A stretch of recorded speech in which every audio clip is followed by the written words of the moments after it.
Hi, I'm Tim Draper, and I'm here to be interviewed by Sachin on ochakde, this incredible podcast. Really looking forward to it.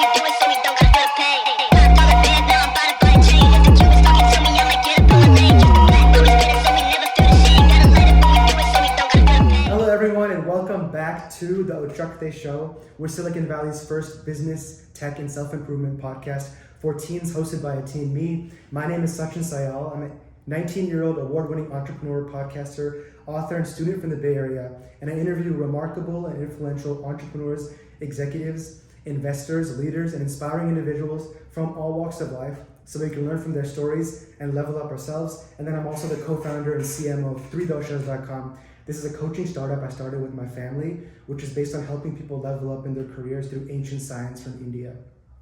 And by the way, the purpose of this podcast is to inspire you to go for it, which is what the Punjabi word ochakde means.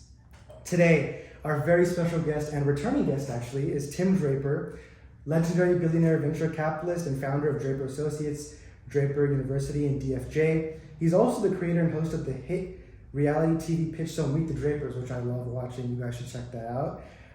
In addition, he was an early investor in companies such as SpaceX, Tesla, Coinbase, Robinhood, Twitch, Baidu, Ring, Skype, Hotmail, DocuSign, AngelList, Ancestry.com, and many more. He is also a huge Bitcoin and crypto proponent. You can tell from the tie right there. And he actually invested in Bitcoin in 2014. He invested in SpaceX in 2009. And then he invested in Tesla in 2006, which is the year I was born. So, yeah, isn't that crazy? Terrific. Yeah. Well, yeah. So 19 years. Wait, I thought, SpaceX. I thought we had been in SpaceX for 21 years. Maybe the internet's wrong. That could be. So you were in SpaceX longer than I've been alive. Yeah. But I want to know what the old ancient program, ancient Indian program is. I know you're friends with Gurudev Sri Sri Ravi Shankar. That improves your performance. So what is that? How does that So work? this is the podcast, this is the Ochakde Show. That company is called 3doshas. We work with companies across the Silicon Valley. We work with Palo Alto Networks, Intel, Google. We go to universities, and essentially what we teach people is there's three greater energies in your life. It's air, fire, and water, and in Sanskrit is Vata, Pitta, and Kapha. And the whole concept is it's like a personality-based company where you figure out what your strengths are, and that's how you know the type of person you are. So some people might be air people, some might be water people, some might be fire people. It sounds silly to. So I'm really strong in water. You are? Why do you? Big swimmer. I interviewed. I think I broke a world record. Yeah. I interviewed 52 entrepreneurs in an ice bath below 40 degrees for 52 minutes. Yeah, I saw that. I was in 52 How minutes. the hell They were did you each do that? in about 5 minutes. I just did it. It- Anyway, I'm a water guy. So I'm very clearly a water guy. You know, I did spend some time Yes. with Sri Sri Ravi Shankar. He's fantastic. Actually, his name is Gurudev. Gurudev, yes. Sri Sri Ravi Shankar Art of living. Draper. Oh, Because he was a guest judge twice. Actually, it's Draper. Because he was a guest judge twice on Meet the Drapers, and we had so much fun. That's And awesome. I spoke at his graduation from Sri Sri University in Orissa, and we have just he spoke at my annual meeting. We've really gotten to be very good friends. That's awesome. Well, hey, maybe I'll send my pitch check over. We can invest in 3doshas. Or actually, we could speak for Draper University. Let me know. Bring us in. Well, 3doshas will have to be, in order for Draper Associates to invest, it has to be, in effect, industry warping. It has to change the way an industry works with some new technology where you're going after an industry that is providing bad service at a high cost. So the coaching industry, you're adding new technology to it. In general, people are pretty happy with their coaches. But if you somehow are able to make it with a much lower cost because of that, then maybe you've got an opportunity. But otherwise, it's not. It doesn't fit our model. Or other people's models, it might work very well. But our model is very much take an industry that's providing bad service at high cost, go in there with a new technology, and start to transform that industry. It's like wedge in there Yeah. And then the other alternative is, are you creating something that's never been created before? That is another way we might look at you as an investment opportunity. Well, I have like a million thoughts in my head right now, but I will definitely get back to you on that too. Good. All right, we got to talk about it. I mean, everyone's talking about it. SpaceX IPO, literally the largest IPO in history, made Elon Musk a trillionaire. You were an early investor. So the question I have We were for you his is, first investor. First investor. Actually, Elon was the first investor. Yeah. He put $30 million in before we got involved. Yeah. And then I had a great experience where I was starting to give Steve Jurvetson a hard time. I said, "You're spending all your nights and weekends launching rockets. Go find us the best rocket company." And he said, "Really?" He thought I was joking. I said, "Yeah, really." And he comes back and he goes, "The best rocket company is Elon's." And I said, "Elon's? Isn't he supposed to be running Tesla?" And then we got Elon.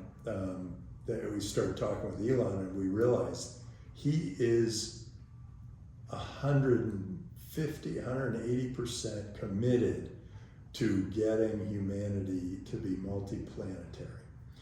And that was, I mean, the other mission was to, he liked Tesla because it was making this planet more livable. Yeah. But when he talked to us, it was clear that his real passion was for SpaceX. Tesla was something he ran and did a beautiful job of. In fact, he just pulled things out of a hat. He raised $400 million from the U.S. government, and then he bought the NUMMI plant from. NUMMI was sort of a joint venture between, I think it was like GM and Toyota or something, and nobody really wanted it, and so he got it for 5 cents on the dollar.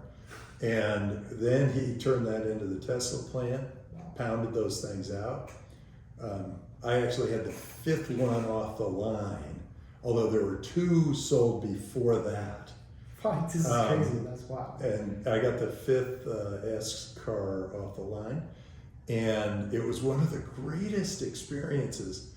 We brought the students from Draper University to the launch of the Tesla S car, and I remember very distinctly, Elon was just exhausted. He was like, because he's just about to launch, the governor's coming, he's doing all this amazing stuff.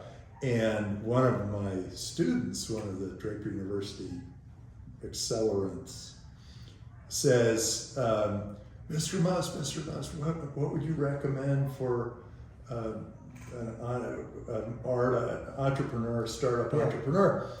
And he looks at her and he's just exhausted, sweating. He says, "Don't do it." and that was the best. It was perfect, because if you're going to do it anyway, do it. Yeah. But if you're on the fence, you should not be an entrepreneur. So it was That's kind true. of a thing of beauty, and we really had a wonderful time with him, and got to run, test drive the thing, and everything else, and then SpaceX. I remember going down to visit SpaceX, and they actually had this really amazing technology that was like, you could do this to the, right next to SpaceX, there's also a Tesla factory. Yeah. You could do this to like a clay model of the S car, and all of a sudden it would have, like, on both sides, sort of a strip down the Oh side. my God, that's so cool. You could just take your finger and put it through. Or you could go the other way and make a programming change, and all the robots would change the look of the car. So he really has done some really way ahead of his amazing time things. for when he was creating these things. Oh, and he put servers or little modules and engines inside my vehicle that weren't even turned on or used for 10 years. And so that car was so forward thinking that all those things, actuators and whatever, are all programmable. And he improves them as time goes on. So then got the SpaceX tour, Nuts. and that was great fun. The biggest technology there, well, other than the re-entry and the chopsticks, was like the reuse of the module, was actually getting the module to return. Requires a ceramic with a certain shape to it that is not, that's off-center. It's an off-center shape and a very unusual shape, and that allows re-entry without the thing burning up. Wow. The number of innovations that have happened around SpaceX have been extraordinary. 100%. I mean, I have fiber to the home, and my Starlink is faster and better. I bet that my best internet is Starlink. And it's coming from a satellite up there. That's so cool. Yeah. So SpaceX has been a fantastic investment and hold for 21 years, and now it's recognized by the public, and it's very exciting, and I think it's exciting for the public shareholders now. I actually think that the SEC should really, and they are, try to make it a lot easier for companies to go public so that anyone can buy into some of these private companies, not just millionaires and institutions. I think it would be really good for the economy and for people around the world to be able to rise and fall start with smaller companies, because now do it in a diversified way. Yeah, of course.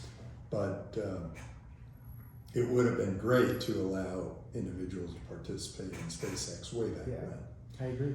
But now they can, and hey, it's the final frontier. The sky's the limit, as they say, but it's just going to keep. It's going to go. Sky, there is no limit. There's no limit. It's just going past the sky, and I can hardly imagine all of the. I mean, think of all the technologies that have happened so far within SpaceX, and where they're going to go. Servers in space, energy receptors in space. There's so many things that are going to be going on. Crazy. Yeah, it's still a startup. I know. It's amazing. I just find it so amazing that I get to be a young person seeing all this, like the IPO and AI and everything. Like, especially I'm in the Silicon Valley. I love this place. There's 3 words I love, and I think you'll love them too: excellence, Silicon Valley, and capitalism. How do those 3 words sound to you? Well, excellence is always good. I like freedom. Freedom, nice. And trust. 100%. I like the Silicon Valley. The best leaders in the world are the ones who set clear guidelines or a clear vision, like we're going to Mars. Yeah. And then they trust their people and set them free to do what they need to do, innovate, live their lives, whatever it is that they need to do. Those things really make a big impact, and they spread. So if you are trustworthy and trusting, trust will permeate you and be around you. And what will happen is, if there's trust, then you can move much faster. If there's distrust, half your time is spent like trying to protect yourself. If there's trust, it permeates the society, it grows around you. And so you end up accelerating with all the people around you much faster than you would in a distrustful environment. And freedom is the ability really to think. To think freely, to imagine and to try new things.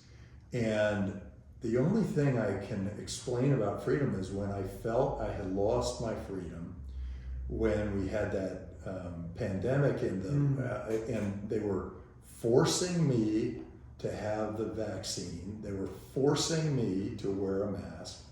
And there was that, the devil eyes you'd get if you weren't wearing a mask outside. Yeah. And then the 6 feet away from people, I think that was more damaging than any pandemic ever could have been. It was unfortunate for sure. Yeah, and I think they made such a huge mistake all the way along. All those things were a big mistake. But they, now, before the pandemic, I saw this many, that's a 0, business plans that were dedicated to mental health. After the pandemic, it's like 50 a week. Mental health related, yeah. So clearly people are feeling like this really screwed with my mental health. Especially when, I was a pretty young kid, I was like 13. You were like, lucky. If you were 20, is he probably even worse? that would have been really bad. Because that's like your prime time in life. You bet. If you were 20 and you had to go through college that way, my sympathies to any yeah. Or any graduations that didn't happen, like that must would have been really. Graduation's nothing. It's the 6 feet away from women when you're 20. That too. What the heck? That'd be brutal. What's the point of living? That'd be brutal. Exactly. Yeah, that's funny. It's funny. I agree with you. I think what people don't, socializing is so important. They say that there's a statistic that like loneliness is as bad as like smoking packs of cigarettes or something like that. So I think because there was that pause, it really impacted people. But now that I'm thinking about it, I'm going to be 20 soon. I can't imagine what it would have been like to be a 20-year-old and be in the pandemic. Yeah. That's so you know what I've noticed is all these conferences are filled, and they're also filled with really enthusiastic people. Yeah. Because they're just going, yes, I get to be with people. Yeah. Many more hugs than there were before, which is great. Yeah. But there's clearly people are like, they've been bottled up and it's time for the genie out of the bottle. 100%. Yeah. All right, Tim, I have a question for you. You've had a prolific career. What are you working on right now? Do you see anything that's like the next Elon that you're investing in right now? Is it AI? Is it Bitcoin? I'm just curious. What have you been heads down on these past few months? Oh, well, it's usually the industry we call other. Other? What's other? Other is everything that you haven't thought of. Everything. I think you honestly... Because if you thought of it, if I thought of it, it's probably too late. In my opinion, I feel like you've done If I had to pick an industry right now, I'd be saying, oh yeah, AI as it applies to robotics, or the movement from chemotherapies to biocures. Mm-hmm. I think those are two really big industries that are going to be great. I think everything around Bitcoin and the industry created around it, as we flip from fiat to Bitcoin, there will be a flip. Yep. Those 3 areas are things that I'm looking at right now, thinking about those. And then space and transportation. Elon has opened the Pandora's box of space and transportation. We got vertical takeoff and landing vehicles. We got asteroid mining. We got incredibly exciting stuff. Boat planes. There's so many things happening out there. Blimps and people have just sort of gone, oh, I'm allowed to invent here. Yeah. Because transportation was all dedicated to the big 3 auto industry and maybe some from Japan. Mm-hmm. And nobody thought they could innovate there. And all of a sudden Tesla shows up. And then space was all dominated by government. Yep. And the government was just biding its time because it's really expensive to send somebody up to the moon. Yeah. And they just thought, well, we can't spend that money. And so NASA or whatever, and we as individuals always thought space was only for the government to go explore. That's what I used to think. And all of a sudden Elon broke both those log jams and we got space and transportation. Amazing things. I love how he said it when bringing the thing at, like he even said no, you, I literally mean you to go to space. I love how he said that. Yeah. And I love the way he opened it. If he said if someone told me this would have been successful, I'd tell them you had really good crack or something like that because this is supposed to fail. Well, it blew up several times right after we made our investment. The first 2 and maybe the first 3 on the launch pad blew up. So we were looking and we were thinking, this is looking like a big zero, but it ended up being a really big deal. It's amazing. I mean, I love Tesla too. I came here in a Tesla. I'm a big fan of Tesla. So I've been the first venture capital investor in 3 trinicorns. Yeah. Oh my God. And because I was the first venture capital investor to buy Bitcoin, and I was the first one into Tesla, and I was the first one into SpaceX. That's pretty. I usually don't cuss, but that's pretty fucking First. amazing. What the hell? Talk about like, oh my God. Wait. Say it again. You have to say that again. I was the first venture capital investor Yes. to buy any Bitcoin, first one to invest in Tesla, and the first one to invest in SpaceX. I'm still processing that. Oh my goodness. That's just crazy to think of. Wow. Well, I'm an old guy, Well, how does it so feel it's now? been a long life. How does it feel? So it's, I mean, I've had a lot. That's true. It takes a while to kind of get there. And Yeah. also, these are, overnight successes That's 20 true. years out. That's true. It takes them a long time. So you have to have been in business at least 20 years to get a 20-year overnight success. But anyway, I got 3. Insane. That's going to be, if I'm going to get a clip from this, I'm going to get that clip because that's just phenomenal. It's beyond phenomenal. Yeah. Well, as we wrap up here, last question of the day. What's your all-time best advice for young people in college? So for all of you out there, Yes, talk to them. there are a few pieces of advice that my grandfather gave to my father and my father gave to me, and I passed on to my kids. One is capitalism's awesome. 2 is, which means that if we do a deal, we're both better off. That's basic capitalism. We do a deal, we're both better off. Second thing is, it doesn't matter who's buying and who's selling. It's the personal connection that matters. You want to be connected with people. Yes. And you build that personal connection. You might be selling them one thing, but the deal may end up being something entirely different. And if you allow the conversation to run a little bit, a lot of creativity can happen.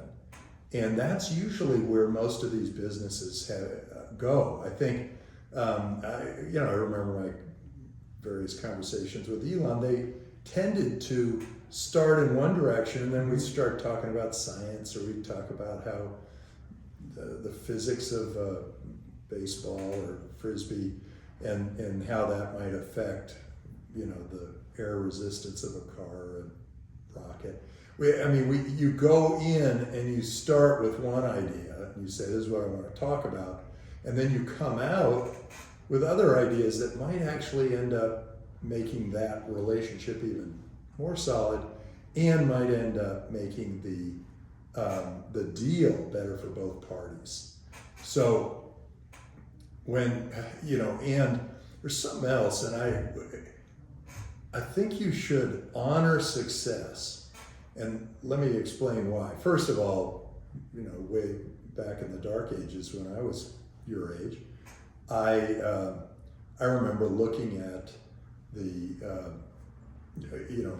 licking poison and writing something on what tore down a tree, and then I'd lick poison and fold it up and send it and hope that it might arrive where it was supposed to arrive.